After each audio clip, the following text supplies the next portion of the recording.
Ako po rin actually, I am coming up with the reward system and award system para we will reach the gitawag nato of herd immunity. No? I asked Bongo to sponsor with me. No? Kumakauban siguro nga matong siya, mapil po nilining pa-premium. No cash prize, bugas, o bisikleta. Karami itong gamitin dito sa mga bikers. No, I already have 10 of those sponsored by Senator Bongo. No, so paon lang na ako sa €10. Schedule uta karon pero ugma na lang kay busy man kayo ang mga batos. No, but if you can tell your friends, you can tell your families, encourage them na magpabakuna yun.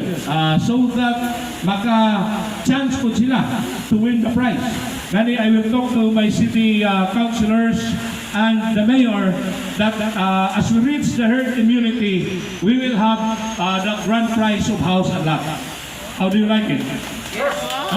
Okay, no, we will have a house and lot. Of course, I will ask the permission of the National Housing Authority for them to sponsor it and the DSWD. But I think they will not be stingy in giving away this prize kaya para manis sa atong mga katawan for our protection and hopefully for us to reach the herd immunity para pwede na mag-celebrate of birthday, pwede na mag-celebrate sa Christmas, and we can celebrate meaningfully our New Year also, no?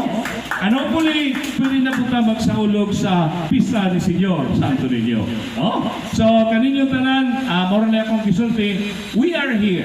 The city councilors are here to work for the welfare of our entire people of Iligan City, even if it means that we have to make a lot of sacrifices on our part para nagyan ang atong mga katawan sa Dakbayan sa Iligan mahamugaway o malipay. Daghang salamat, my good morning, and God bless us all.